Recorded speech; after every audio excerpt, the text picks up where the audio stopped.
All right, what's up, ladies and gentlemen? I'm Liam Cogan. This is Silent but Deadly, and today we're going to go over your VA home loan.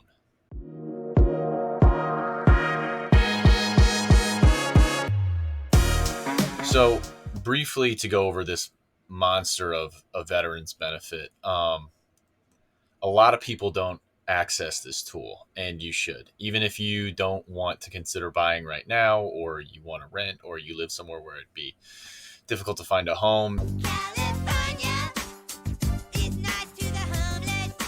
it's difficult for everybody, and you have a built-in advantage, which is the VA home loan. So let's kind of get into what this thing is. It was invented in 1944 alongside the GI Bill to kind of give World War II veterans an advantage when they came home, right? So GI Bill will give you some education benefits. A VA home loan gives you a major edge in buying a home. Even then, it even did then, it even does now. It will always give you a major edge. Let's talk about why that is. So, big thing is there's no down payment. Why is that really important? Well, you're thinking about buying a $400,000 house, which is expensive for anybody, and you're looking at a down payment on that, which let's say even now, so they're trying to bring those down payments down to make houses more accessible. They're still high, so let's say it's between still close 5-10%, close to 5-10%. You're still going to end up paying tens of thousands of dollars on a $400,000 home, which is far below the national average, which is $492,000. So you're going to be spending somewhere in the ballpark of 20 grand to close on a home. And that 20 grand you either don't have or you need, because when you buy a home, guess what? Shit breaks. Even if it's brand new construction. My home that I bought was brand new construction and plenty of shit broke. So you want to have that money in your back pocket for the just in case situations. And you're also going to need money to close on the house in general.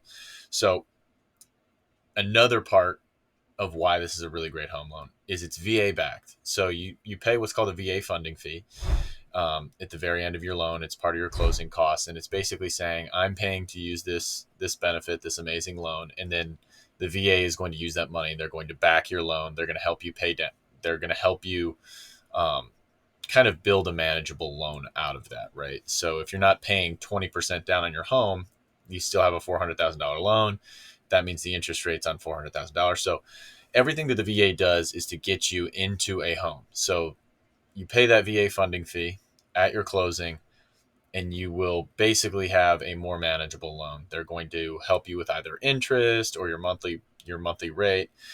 They can do a lot of different things, but at the end of the day, what you need to understand is when you go to any lender across all of America, the VA loan is without question going to be the number one answer for the best loan that they will service. Something just came across my desk, John. It is perhaps the best thing I've seen in the last 6 months. So it's going to kind of afford you a lot of flexibility. So before we get into kind of how to use it, why to use it, all that kind of shit, I just kind of want to go into the flexibility of this loan, because a lot of people don't understand that the VA loan isn't only for it's not only a home loan. A lot of people like to put the VA loan into like a box, let's say, and you really can't. It is flexible. You just have to find a lender who will do it, right? So it's not about really the VA, it's about a lender. So here are the things you can do with a VA loan that most people don't understand. Number one, a jumbo loan. So that just means if it's over somewhere in the ballpark of $726,000, it gets into being the realm of what's called a jumbo loan. It's a huge quantity of money, so they service it in a different way. Comes with different rules and stipulations. However, with a VA loan, you can still do that. There are different things that you have to do, and you have to find a lender who's willing to do it, but you can do it. Okay, so if that's something that you're interested in, you saved money away, or there's something you're really looking at, you and your wife want to go in on a place, can be done. A condo loan. A lot of people think you can't get a condo. However, if you go to this link and you're looking at a condo, that link will tell you if it qualifies for a VA home loan. There are manufactured homes and lots. So a manufactured home is something like a tiny home that you get and it comes in on a fucking 18 wheeler and they take it off the truck and then you hook it up. You have a construction plan, you have a site leveled, everything like that, right? So there is a lot of work that goes into it. However, it's a little less work than actually building out a house. With that, if you want to use it on a manufactured home, there are going to be stipulations. The lender is going to have to walk you through that process, but generally speaking, it's going to be like construction, where you have to build a plan, you have to dive that plan, and you have to basically show the VA that, no, I'm not just buying a tiny home, throwing it in the woods, and that's where I live now. First off, I am 35 years old, I am divorced, and I live in a van down by the river. They want to see that you are building a home out of it. So they're still making sure that they're getting equity out of the asset, which just means that you're adding value, right? So you're not doing something wazoo. You're actually creating value. So if you want to put a tiny home on a lot, you can do that. If you want to purchase a lot with the prospect of building a home on it, you can do that. But they're going to want blueprints. They're going to want a general contractor. They're going to want everything to kind of be squared away. So it's with the intent too. You can't just go and buy a lot. That's the one thing that you can't do, is you can't buy a lot and sit on it. If anybody knows how to, please send me a message. Look it up. I don't have to look it up. It's common knowledge. He was on the cover of People magazine when the movie everyone knows Kevin Bacon was a star of Footloose. And then you can do construction. It goes along the same idea of buying a manufactured home and putting it on a lot, where you need to have the blueprints, the plans, you need to have talked to the city, all that kind of stuff. Next, you can do a renovation. So the renovation has to immediately improve your quality of life, is usually the stipulation there. If you have a disability that you need some sort of renovation for your home, that kind of goes into the adaptive housing allowance realm. So not totally what you're looking at. You can renovate your home for a VA loan, but it's going to be like a VA refinance. So they give you a spending limit, they roll it back into your loan, and then you start your loan over. There is an energy efficient mortgage. Same concept there, except for, you're adding solar panels. If you don't have the 15 grand to spend on them, but you want to get them, if you can contact a company that can install them and basically show the VA that, yes, this is going to not only add value to my home, but the monthly payment for the extra $15,000 that these solar panels and the storage costs, the energy storage costs, that value and the money saved monthly will take off so much from my regular bills that it'll basically pay for itself, right? So if it's a win-win situation, they'll pay for it. You can do an interest reduction refinance loan. So an interest rate reduction refinance loan. So IRRRL. You can do one of those, which basically means like, hey, generally speaking, if the interest rates come down an entire percentage point, you can refinance your loan. So if your loan is young enough to where you haven't paid that much money off of it, you can go ahead and refinance that loan.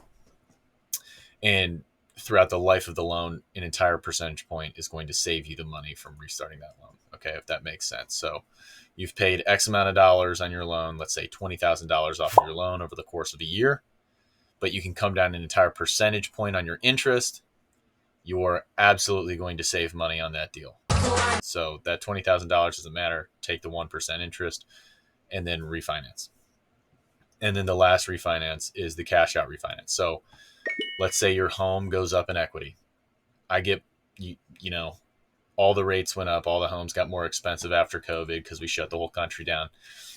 So that interest, the value of your home going up. So let's say your home is $100,000. Now it's worth $140,000. You have $40,000 of equity in your home. A cash out refinance means you're starting your loan over at the current interest rates, but you can take that $40,000 out, and then they basically let you use that in, whatever capacity you want to spend. Usually you can use it on renovations or whatever, but you are now paying your mortgage is now for $140,000 loan. So you're rebuying your house, but you're taking out your equity. The way that works. So those are kind of your left and right lateral limits of how flexible the VA home loan is. So you can really do a lot with it. It's you aren't painted into a box like a lot of people want to tell you. You just have to find a lender who can do it, and you have to be motivated, make a plan, and execute your plan. If you want more information on that, go to our website. I'm going to be putting out some articles and some other videos kind of going into the nitty gritty of how to execute some of those more difficult loans. But now that we kind of know what we can do with the VA home loan, I want to go into the steps. I want to make this easy. We have 8 steps to action your home loan, 8 steps to do it from A to Z.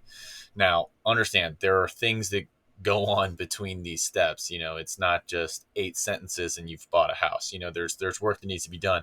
However, it can be as easy as doing these 8 steps. Okay. Find a good lender and find a good real estate agent, and they will walk you through these steps, but always come prepared. We also have an article at our website, silentbutdeadly.org, and it has a lot more information on each of the steps and a lot more information on verbiage, so you can come prepared, understand what people are saying to you, and kind of the entire rundown of what you can do with your home loan. So let's start at step 1. Step 1 is super simple. It's a VA loan. Get your certificate of eligibility. The website to get that is here. And what that is you're going to the VA, you're saying, this is who I am. They're saying, yes, you're eligible. I can explain the eligibility, but it's pretty simple. You have to have been in the military for 30 consecutive days or 90 non-consecutive days, basically, and had an honorable discharge. So put your name into the certificate of eligibility tool through the va.org, and they'll send you back a certificate of eligibility. That means, yes, you're good to go. You can get a VA loan. You take that and you find your lender. So you can either find a real estate agent first, and then they'll give you a lender, and you can use their lender, and they'll give you a reason why they want you to use their lender. They get money if you do. It's not like it's a bad thing. It's just that's how the business works. Or you can find your own lender. I recommend this guy right here, Kyle Perks. He's my brother-in-law. Shameless plug for my brother-in-law. He serviced 3 of my home loans, and he's been an absolute champ about it. He's got a really great team. He's within the top 1% of VA mortgage loan officers in America. He's just good at what he does. His team's qualified to work in most of America. So if you're looking for someone, that's my recommendation. However, if you have a friend or you have someone you want to work with, by all means, go find someone, or go check out the billboard ads for someone, or fuck me over fucking, or find them on Google. But find a lender and get your pre-approval. So when they get that certificate of eligibility, they can basically show to their lending company, hey, this guy's good to go for a VA home loan. Let's see how much money we can get. They do a background check on you, and basically it's just like pulling your credit score. They see how much money you're qualified for, and then your lender will tell you, hey, this is your spending limit. So do you want to max yourself out every month and spend the most you possibly can? Are you going to get a raise soon? Shit like that. Or do you want to play it safe and kind of go in the middle ground, come $100,000 down or so, and then have a lower monthly payment? It's really up to your plan from there. Do you expect to get a raise? Do you have, do you want to rent it out? Are you going to flip it? Whatever. So number 3 is your home search. Find a real estate agent, search for a home. You can represent yourself, but it gets a little more convoluted. If you want more information on it, check out the article. I'm not going to explain it here. Do your home search. Look at a couple homes a day. Treat it like a job. That is the only way you're going to move the needle. If you look at a home and then look at a home, if you don't treat it seriously, other people are going to be getting the homes that you wanted. Oh, you got a really fresh entryway here. Pretty awesome. Look at the front of the house, which is actually... Will you vultures? Number 4 is offer quick. So what I mean by offer quick is that when you find a house that you'd like, if you find a place that's like, oh, okay, this has a great backyard, this has all the bedrooms I need, all the bathrooms I need, blah, blah, blah. It's in the area I want. It's in the great school district. Offer quick. In this market, in today's market, I've been all over the place. I've been looking at different housing markets to invest in. You have to offer quick on things that you really like, because if you don't, someone's going to get it tomorrow. If they don't get it today. So make an offer and make it relatively fast. I'm fast as fuck, boy. Number 5 is going to be, okay, so they accept that offer. That's how it goes. You go to a house, you make an offer, You talk to your real estate agent, hey, this is what I'm comfortable with. You make an offer. They're either going to accept the offer or not. That's really how it goes. So you offer below value, somebody else offers value at market value, they're going to get it. They're going to take that offer. So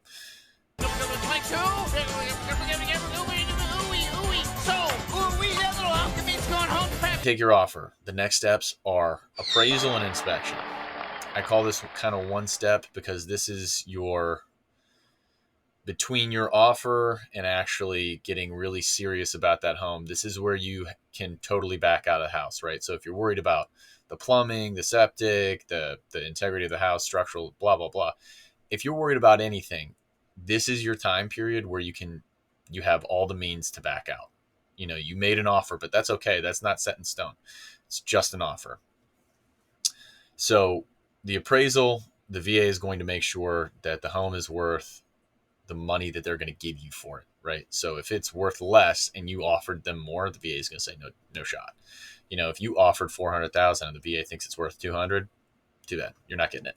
So that's kind of how the VA is set up. Most loans are going to be that way. Not a lot of people are going to let you buy a home that's completely overvalued. So the next part of that, it's not mandatory for the VA home loan. It's an inspection. I would recommend it. If you... Well, your attic hippies, we can probably fumigate with polymerthane. Your jump circle, we're going to have to gas. If you think there is any way that the house is not ready to go, an inspection is going to tell you exactly what's wrong with it, and then you can come down on the price, right? So if you get an inspection and it costs you, let's say, $3,000 or $2,000 because you get a really good inspection, or it costs you $1,000, however much it's going to cost you, you let them know within your offer, I want you to cover the cost of inspection, or they can get their own inspection, or you get it yourself to cover yourself if they're not going to work with that, but you really want the house. Then you have to come in, get the inspection. And if the inspector says this, and this, that this is what's wrong with the house, then you roll up their service fee and everything that's wrong with the house. And you say, this is the new offer. I'm not going to buy the house for what I said because I need to do all these things to make it safe or livable. So that's appraisal and inspection. Pretty simple, but it's kind of your period of figuring out what's going on with the house and backing out of the deal if things go wrong. So number 6, processing, underwriting, and approval. So after everything's done, you figure out your appraisal, you figure out the inspection, everything's good to go. Both parties are engaged, ready to buy the house. All of this loan information is going to go to processing, underwriting, and approval. The real estate agent needs to gen up a bunch of paperwork. The lender needs to gen up a bunch of paperwork. They're going to be communicating to each other about what needs to happen. And they're going to be, pinging you back and forth. Hey, I need you to sign this. I need you to sign that. Oh, shit, he signed it. Closer. He signed it in Molly and Percocet? Can you pay your credit card down? Bullshit like that. They're basically going to get you all completely savvy so the bank is ready for you to take on this loan. Afterwards, you're going to sign the dotted line, you're going to sign a bunch of papers, and you're going to move to closing. So if everyone's agreed upon the situation, you move to close and you get ready to move in. That's basically the process, right? Super simple. That's 7 steps. And then one that goes completely overlooked for very unfortunate reasons is step number 8. Okay, so you find your house, you close, you do all the steps, you're getting ready to move in. Step number 8 is check the warranties on every fucking major piece of equipment in that house. So from your washing machine to your hot water heater, everything, every single thing has a warranty on it. And if you don't switch everything over to your name, then when one of those things breaks and you're not on the warranty, guess what? You got to buy a new one, full price. So your AC unit, if you have an HVAC, your AC, your hot water heater, everything needs to be checked. Switch it all over your name is a total ass pain.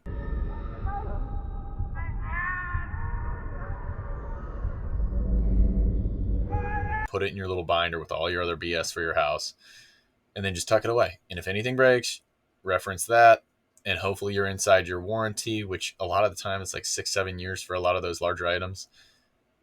Take it back. You can get a new whatever coil. Fine. Well, look, I didn't come here to be criticized by a man stuck in a coil. And it's not going to cost you $2,000.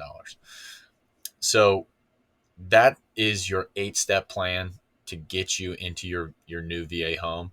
And if you need more help with it, please don't be afraid to reach out. silentbutdeadly.org. Send me a personal message on YouTube, Facebook, Instagram, LinkedIn, TikTok, whatever, to X, anything. Send us a personal message, send me a personal message, and I will personally help you get through this process. If you need more information, check out the article. But as a veteran, there is no reason you should not action this benefit. If you have an honorable discharge or you've been in for a year, check. If you feel like your situation with the military is stable, check. Even if you're a grunt Marine, you're living on base, you're about to get BAH, start looking, because getting a home with 0% down and getting your boys to move into it and getting the rent not only paid for, but getting a little surplus on the other end, paying for all the bills, is a really, really, really, really big life move. Okay. If you set yourself up with a house by the time you're 23, you're going to be ready for another house by the time you're 28. It's just how it works. So set yourself up for success, use the benefits that you're given, and spread the word. These are not secrets. These are not to be hogged by any one person. We are trying to get the word out because everybody needs to understand that the veteran life is not a shit deal. I'm gonna come. We just have to figure out how to use it the right way. Keep hitting it out there. See y'all later.